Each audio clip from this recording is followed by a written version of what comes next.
प्रदूषण की real time information के लिए आज ही स्काईमेट AQI ऐप डाउनलोड करें और अपनों की सेहत का रखें ख्याल। नमस्कार, आप देख रहे हैं स्काईमेट वेदर रिपोर्ट और मैं हूं देवेंद्र त्रिपाठी। आज 27 नवंबर है। देश भर के मौसम के प्रदर्शन, अब तक के प्रदर्शन और आने वाले दिनों में संभावित मौसमी हलचल के बारे में इस बुलेटिन में हम बात करते हैं। देश में इस समय बारिश औसत से 5% लगभग कम है संपूर्ण भारत की अगर बात करें, लेकिन ये 25 नवंबर तक का आंकड़ा है। 26 नवंबर को जब आंकड़े आएंगे जिस दौरान 25 और 26 नवंबर के दौरान दक्षिण भारत के क्षेत्रों में, खासतौर पर तमिलनाडु, पुदुचेरी और आंध्र प्रदेश में जिस तरह की बारिश हुई है, उससे निश्चित रूप से दक्षिणी प्रायद्वीपीय भारत में जो डेफिशिएंसी है उसमें सुधार होगा। देश में बारिश की जो कुल औसत है बारिश का, उसमें सुधार होगा। हालांकि और उत्तर भारत में भी सुधार लगातार जारी है, क्योंकि यहाँ पर उत्तर भारत के क्षेत्रों में जिस तरह की हमें बारिश 4 दिनों के दौरान देखने को मिली है, पहाड़ी इलाकों में खासतौर पर, इन भागों में बारिश की गतिविधियाँ अभी बनी हुई हैं और इसी कारण यहाँ पर बारिश का जो कमी का आंकड़ा था वो घटते हुए 52% पर पहुंच गया है। और उम्मीद है कि बीते 24 घंटों में जो डेटा अपडेट होगा उसके अनुसार लगभग 45%, 46% पर पहुंच जाएगा।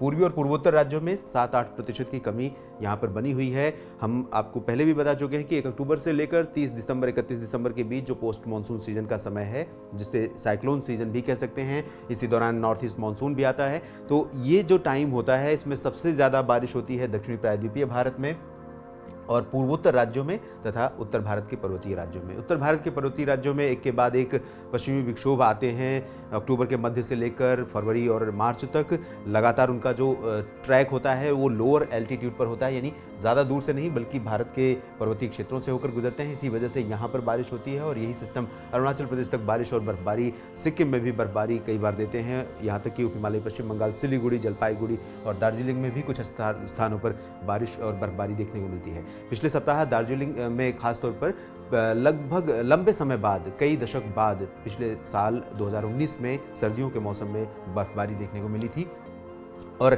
मैदानी इलाकों में तथा मध्य भारत के इलाकों में बारिश बहुत कम होती है पोस्ट मानसून सीजन में, सर्दियों के दिसंबर के आखिर तक। लेकिन इस समय आपको बता दें कि अक्टूबर में जिस तरह की बारिश हमने मध्य भारत के भागों पर देखी थी, उसके चलते यहाँ पर बारिश में अभी भी 18% की बढ़ोत ज़्यादा है। यहाँ 18% ज़्यादा बारिश हुई है सामान्य से। दक्षिण भारत में पहले ये अनुमान था कि नॉर्थ ईस्ट मानसून कमज़ोर रहेगा, क्योंकि लानीना का इम्पैक्ट पूर्वी प्रशांत क्षेत्र पर है, जिसकी वजह से उत्तर पूर्वी हवाएं, जो हवाएं दक्षिणी भारत के भागों पर चलती हैं, लगभग इस तरह से हवाओं का रुख रहता है और इन्हीं हवाओं के कारण ये नॉर्थ ईस्ट से आती हैं। इस वजह से इस सीज़न को नॉर्थ ईस्ट मानसून कहा जाता है। तो लगभग 2.5 महीने का ये पीरियड होता है और इस दौरान इस साइक्लोन और इससे पहले आए डिप्रेशन के पहले तक दक्षिण प्रायद्वीप में नॉर्थ ईस्ट मानसून कमज़ोर बना हुआ था और बारिश बहुत कम हो रही थी। लेकिन अब बारिश पिकअप हुई है और बारिश की गतिविधियाँ काफ़ी बढ़ गई हैं। आपको बता दें कि ये लो प्रेशर सिस्टम जो अब तेलंगाना और आसपास के भागों पर है, निवार साइक्लोन का जो बचा हुआ इफेक्ट है, वो अभी कम से कम 24 से 48 घंटों तक दक्षिणी भारत के कुछ क्षेत्रों में, खासतौर पर उत्तरी तटीय आंध्र प्रदेश, रायलसीमा, तेलंगाना, उत्तरी आंतरिक कर्नाटक, महाराष्ट्र के कुछ इलाकों और दक्षिणी छत्तीसगढ़, दक्षिणी उड़ीसा, इन भागों पर देखने को मिलेगा। इन भागों में बारिश की गतिविधियां भी आगामी 24 से 36 घंटों के दौरान देखने को मिल सकती हैं और ये सिस्टम जब कमजोर हो जाएगा, उसके बाद एक बंगाल की खाड़ी में अंडमान व निकोबार द्वीप समूह के पास सर्कुलेशन विकसित हुआ है।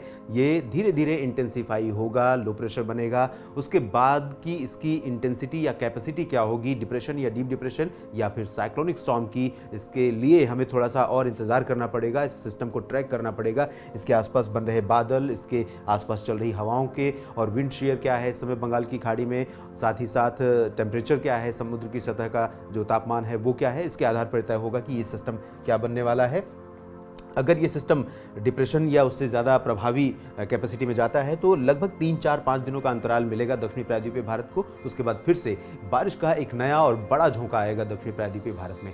चेन्नई, बेंगलुरु, कोचीन तक तमाम जगहों पर व्यापक वर्षा देखने को मिलेगी। हैदराबाद में भी बारिश देखने को मिलेगी। इस ब्रेक के बाद मध्य भारत के भागों पर जो ये सिस्टम है, सिस्टम के कमज़ोर हो जाने या निष्प्रभावी हो जाने के बाद बारिश की गतिविधियाँ बंद हो जाएंगी। गुजरात में सभी जगहों पर मौसम साफ और शुष्क ही बना रहेगा। मध्य प्रदेश में भी जब जबलपुर, मांडला, बालाघाट से लेकर सागर, सतना, पन्ना, ग्वालियर, इंदौर, उज्जैन, रतलाम, देवास और होशंगाबाद, इन सभी भागों में मौसम साफ रहेगा। झारखंड में रांची, धनबाद, डाल्टनगंज, दुमका समेत सभी क्षेत्रों में मौसम शुष्क और साफ रहने की संभावना। हालांकि पिछले 24 घंटों के दौरान कुछ इलाकों में वर्षा दर्ज की गई है। झारखंड में, गंगीय पश्चिम बंगाल में भी कहीं कहीं पर बारिश हुई है, लेकिन बारिश हल्की रही है।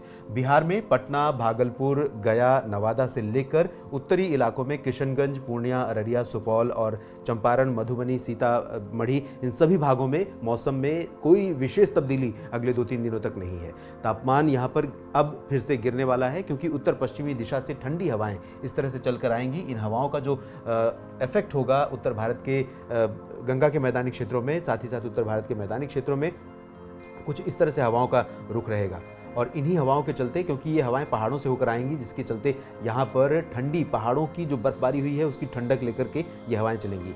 मध्य प्रदेश, गुजरात, राजस्थान, उत्तर प्रदेश, पंजाब, हरियाणा, दिल्ली और बिहार, झारखंड, गंगीय पश्चिम बंगाल, छत्तीसगढ़ के भी कुछ इलाके प्रभावित हो सकते हैं। यहाँ तक कि ओडिशा का दक्षिणी इलाका भी आगामी 24 से 48 घंटों में इन हवाओं की चपेट में आएगा, जिससे यहाँ पर भी तापमान में गिरावट शुरू होगी। उत्तर भारत के पर्वतीय क्षेत्रों में फिलहाल अगले 48 घंटों तक मौसम साफ होने की संभावना है, लेकिन ऊंचाई वाले क्षेत्रों में कहीं कहीं पर हल्की वर्षा की संभावना से इनकार नहीं कर सकते। और 2 दिनों के बाद यानी 28 नवंबर को फिर से एक WD यहाँ पर पहुंचेगा, जिसके कारण कुछ इलाकों में, ऊंचाई वाले क्षेत्रों में बारिश की गतिविधियां फिर से शुरू हो सकती हैं।